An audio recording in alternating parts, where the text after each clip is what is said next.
Kita awali pertemuan ini dengan sama-sama membaca basmalah.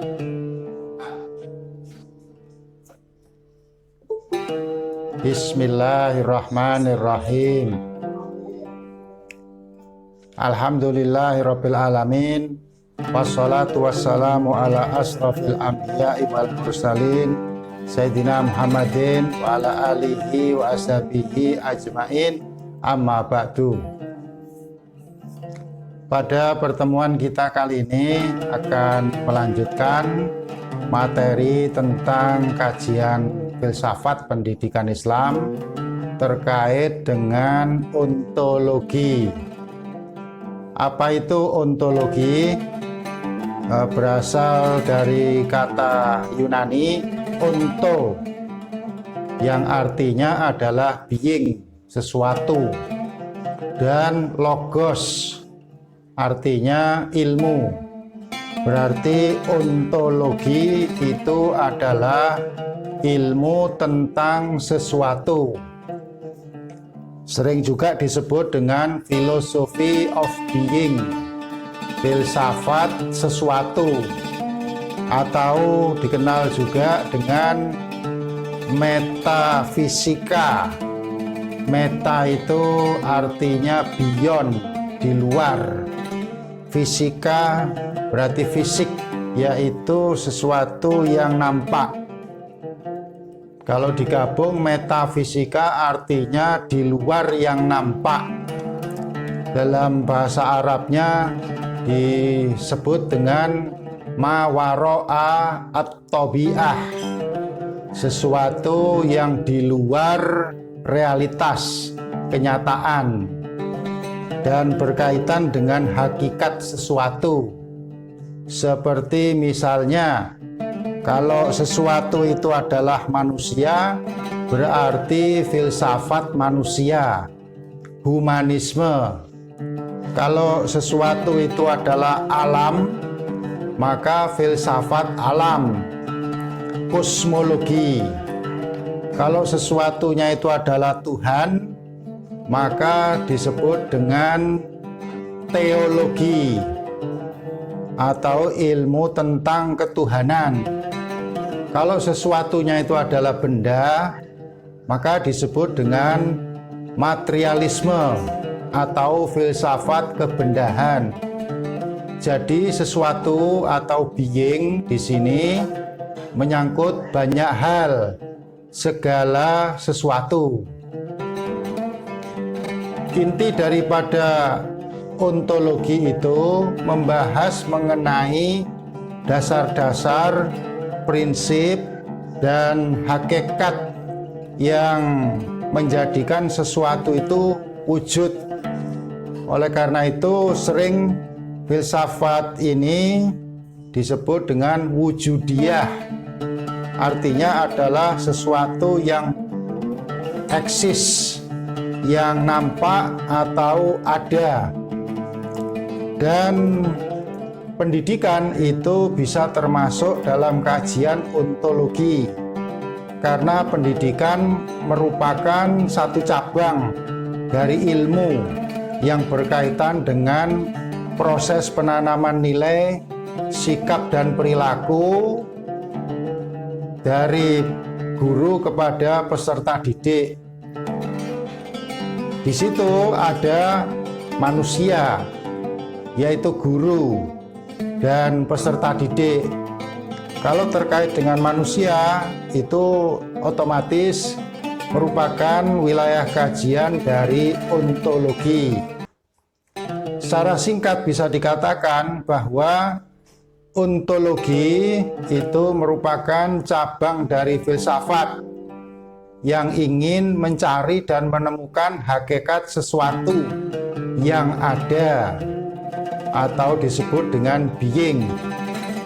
Dalam Islam, ontologi ini dibahas diantaranya dalam ilmu tauhid atau ilmu tentang ketuhanan, jika sesuatunya itu berkaitan dengan Tuhan. Seperti yang saya katakan tadi, teologi. Dan dasar-dasar untuk membahas mengenai Metafisika atau ontologi itu bisa berupa manusia dan alam yang itu dikaitkan dengan pendidikan Islam. Untuk masalah being atau sesuatu yang ada itu, dia dipelajari hakikatnya, apa yang terkandung dalam makna di dalamnya. Setiap fakta dari aspek ontologi itu dapat dinyatakan kebenaran atau disebut dengan objek. Dan objek dalam ontologi itu ada dua. Yang pertama objek material dan yang kedua objek formal. Supaya lebih jelasnya saya terangkan, yang dimaksud dengan objek material itu adalah fakta atau kenyataan. Misalnya manusia itu adalah objek material, alam, benda, dan seterusnya. Semua itu bagian dari objek material. Sedangkan objek formalnya itu tidak lain adalah kajian tentang pengetahuan.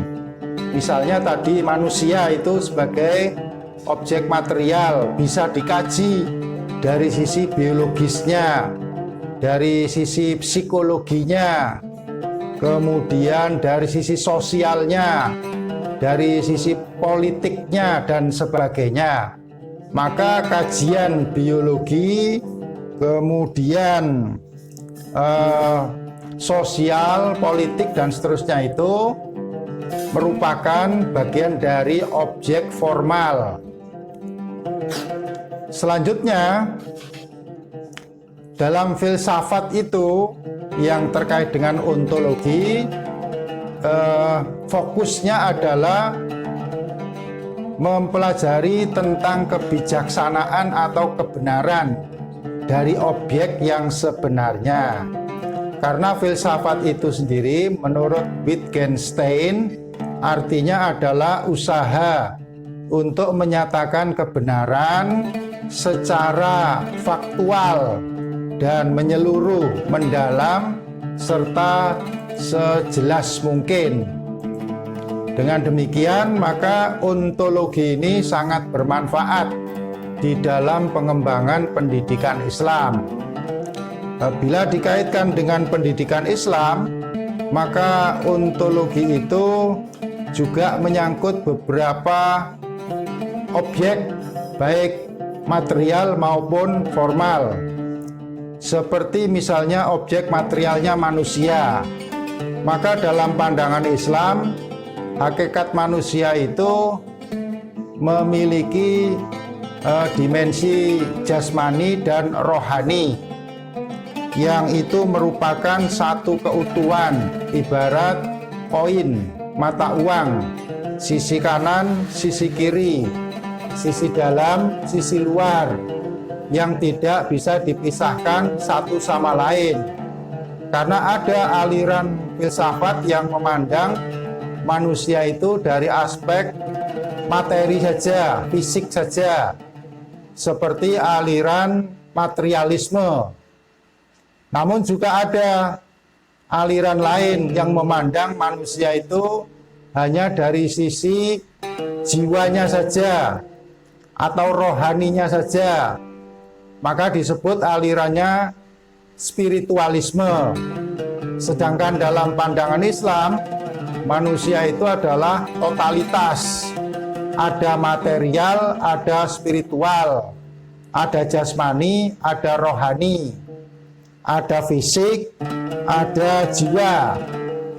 Dan itulah totalitas manusia menurut pandangan Islam. Yang ini sering diabaikan dalam filsafat ontologi.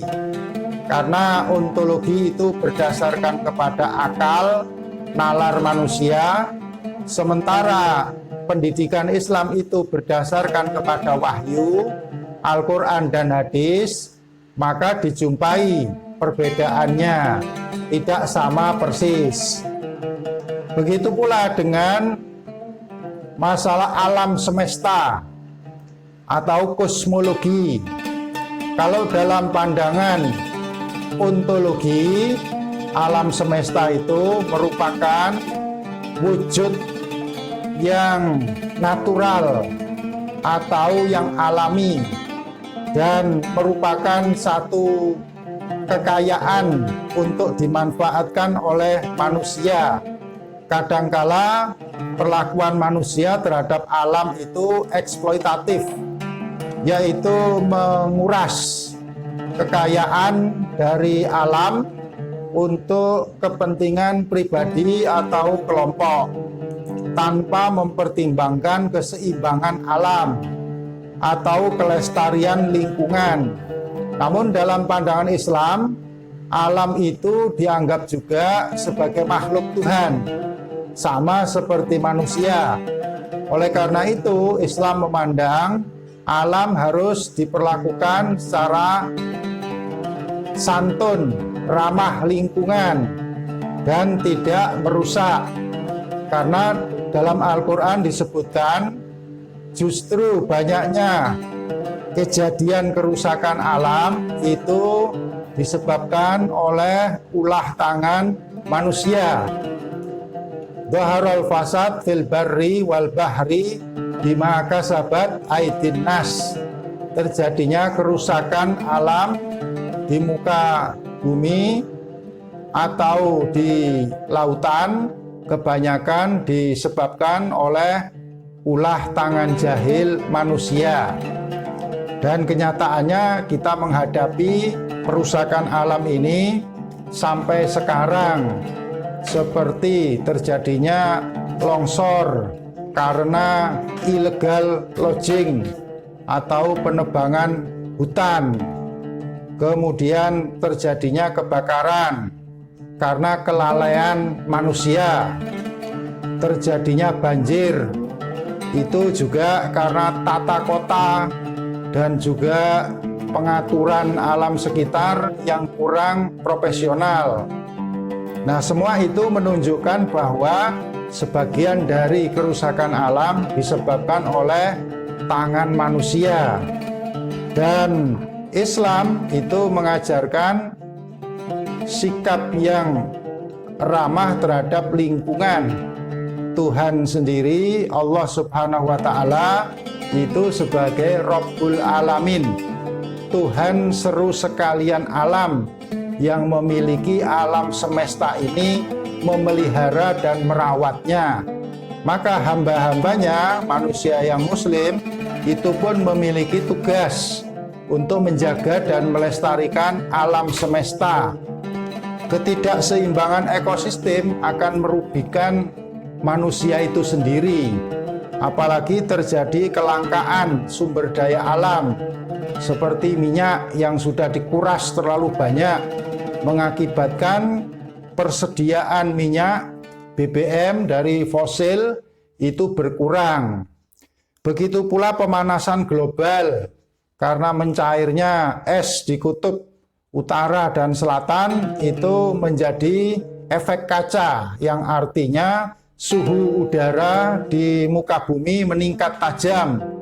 Belum lagi ditambah dengan polusi udara maupun air, sampah dan limbah. Ini perusakan alam yang terus-menerus terjadi, banyak disebabkan oleh tangan manusia. Dalam pandangan Islam, manusia itu bertanggung jawab terhadap dirinya dan lingkungannya. Oleh karena itu harus ada usaha-usaha konkret yang menjadikan alam kita ini pulih kembali, ya, tidak terjadi perusakan. Itulah kajian dari ontologi terkait dengan alam. Sekarang terkait dengan Tuhan. Jadi supaya diingat, tadi saya sampaikan, pertama terkait dengan manusia, kedua alam, dan sekarang terkait dengan Tuhan. Kalau dalam ontologi, Tuhan itu dipelajari dalam ilmu ketuhanan, yang itu bertujuan agar manusia bisa beriman percaya akan adanya pencipta yang maha kuasa di alam semesta ini, kekuatan supranatural yang menguasai jagat raya itu menjadikan manusia tunduk dan patuh, berserah diri dan menyembah kepada Tuhan. Tetapi dalam pandangan Islam itu menekankan kepada tauhid. Tuhan yang kita sembah itu adalah Tuhan yang Maha Esa, tidak beranak dan tidak diperanakkan. Maka konsep Islam tentang ketuhanan itu juga spesifik, memiliki perbedaan dengan konsep ketuhanan menurut Barat atau menurut agama yang lain. Sehingga kita mempelajari masalah ketuhanan ini menjadikan kita semakin mengakui kebenaran Tuhan, karena ayat Al-Quran juga mengkonfirmasi hal itu. Al-haqqu mir rabbika fala takunanna minal mumtarin. Kebenaran itu datangnya dari Tuhanmu. Oleh karena itu janganlah kalian menjadi orang-orang yang ragu-ragu. Pasti kita beriman dan yakin bahwa Allah itu maha kuasa, maha mengetahui, dan maha berilmu pengetahuan, dan maha segala-galanya. Oleh karena itu sebagai makhluk Tuhan, kita berserah diri kepada Allah dalam perilaku kita maupun ibadah kita sehari-hari. Inna sholati wa nusuki wa mahyaya wa mamati lillahi rabbil alamin. Sesungguhnya sholatku, ibadahku, hidupku, matiku hanya untuk Allah semata. Konsep inilah yang menjadikan seorang muslim patuh dan pasrah sepenuhnya kepada Allah Subhanahu wa Ta'ala. Untuk bagian ini saya cukupkan dan saya beri kesempatan bila mana ada yang mau bertanya atau berkomentar, silahkan.